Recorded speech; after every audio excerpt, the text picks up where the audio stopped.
Suo motu नहीं है यार, ये 6 जजेस ने लिखा है भाई, खत लिखा है, उस पर कार्रवाई हो रही है। सुओ मोटो ये होता है जब जज आज खुद लें कोई चीज़, ये आज खुद नहीं लिया गया, ये इनकी शिकायत पर, इनके मरासले पर, इनकी दरख्वास्त पर, इनकी तहरीर पर लिया गया है कार्रवाई। ये सुओ मोटो नहीं है। ओ भाई, एक्सटेंशन किसी की नहीं हो रही, ना हो सकती है।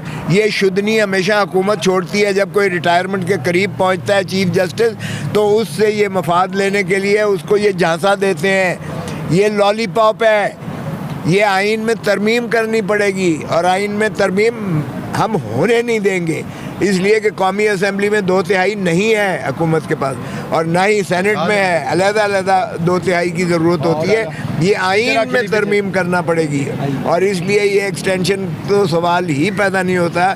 इसलिए ये शुद्धनी जिसने भी छोड़ी है ना, ये सिर्फ किसी को खुश करने के लिए है।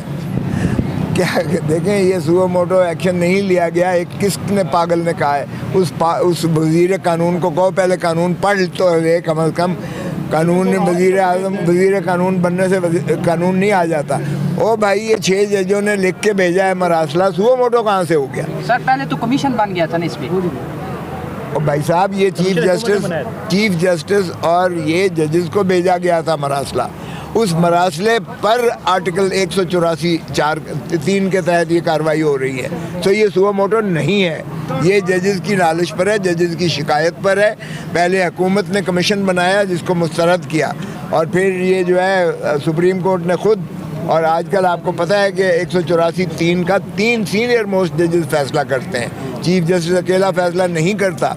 तो ये मंसूर अली शाह साहब जस्टिस और जस्टिस जो है मुनीब अख्तर और चीफ जस्टिस, ये तीनों का फैसला है और उन्होंने 6-7 जजेस बिठाए हैं। हमारा मुतालबा ये है कि पूरे जजेस बैठकर इसको मामले को देखें। चीफ साहब कहते हैं कि हमें राज़गी होती है जब बुकला कहते हैं कि सुओ मोटो एक्शन ले। और सुओ मोटो नहीं है यार, ये 6 जजेस ने लिखा है भाई, खत लिखा है, उस पर कार्रवाई हो रही है। सुओ मोटो ये होता है जब जज आज खुद लें कोई चीज़, ये आज खुद नहीं लिया गया, ये इनकी शिकायत पर, इनके मरासले पर, इनकी दरख्वास्त पर, इनकी तहरीर पर लिया गया है कार्रवाई। ये सुओ मोटो नहीं है। ओ भाई, एक्सटेंशन किसी की नहीं हो रही, ना हो सकती है। ये शुद्धनी हमेशा हुकूमत छोड़ती है जब कोई रिटायरमेंट के करीब पहुंचता है चीफ जस्टिस, तो उससे ये मफाद लेने के लिए उसको ये झांसा देते हैं। ये लॉलीपॉप है, ये आइन में तरमीम करनी पड़ेगी और आइन में तरमीम हम होने नहीं देंगे, इसलिए कि कौमी असम्बली में 2/3 नहीं है हुकूमत के पास और ना ही सेनेट में है। अलग-अलग 2/3 की ज़रूरत होती है, ये आइन में तरमीम करना पड़ेगी और इसलिए ये एक्सटेंशन तो सवाल ही पैदा नहीं होता। इसलिए ये शुद्धनी जिसने भी छोड़ी है ना, ये सिर्फ किसी को खुश करने के लिए है। सुप्रीम कोर्ट में भी देखी जा रही है। तो ये जजों को खाइफ करने के लिए ये सारा कुछ किया जा रहा है कि जज जो है खौफजदा हों कि हम तुम्हारे तक रसाई भी कर सकते हैं और तुम्हें ऐसी चीज़ भी दे सकते हैं जिससे तुम अगले जान पहुंच जाओ। कहा था हमने, उसे तो कुछ ना कहा। हेनरी किसिंगर को, अपने ही वज़ीर आज़म को हमने फांसी दे दी, जो 45 साल के बाद सुप्रीम कोर्ट ने कहा कि ये गलत हुआ था फैसला, कानून के तकाजे पूरे नहीं हुए, ड्यू प्रोसेस ऑफ लॉ को नहीं हुआ है।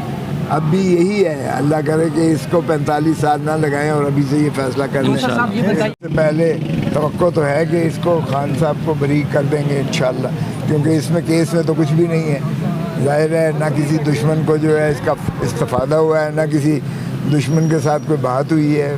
फिर ये साइफ़र में था क्या, साइफ़र आज तक पेश नहीं हुआ है, वो मवाद किसी के सामने है ही नहीं अदालत पे। जिस बुनियाद पर सज़ा की जा रही है वो बुनियाद है ही नहीं अदालत के सामने। और आर्टिकल 129G जो है कानून शहादत बड़ा वाज़े है कि अगर कोई ऐसा शवाहिद और सबूत जो है वो पेश नहीं की जाती है जिसका मुकदमे से मुताल्लिक हो, तो वो उसका जो है फिर मुकदमे को बाहर फेंक देना चाहिए। तो इस तरह से तो वाज़े हो गया है, क्योंकि जितनी भी समातें हुई हैं उसमें बदनीयती का अंसर ही सामने आया है। और वैसे भी ये पाकिस्तान की इज़्ज़त और गैरत और नमूज़ 25 करोड़ आवाम की जनाजा निकालने के मुतरादिफ है कि एक वज़ीर आज़म को इस बिना पर जो है पाबा सलासिल किया हुआ है कि उसने जो है डोनाल्ड लू जिसने हमारे एम्बेसडर असद मजीद को ये कहा कि अगर तुम इमरान खान को चलता करोगे और निकाल दोगे वजारत उज़्मा से तो अमेरिका तुम्हें माफ़ कर देगा, मगर ना इसके नताइज भुगतने पड़ेंगे। तो फिर इसमें मुझे बताएं कि कौन सा पाकिस्तान का दिफा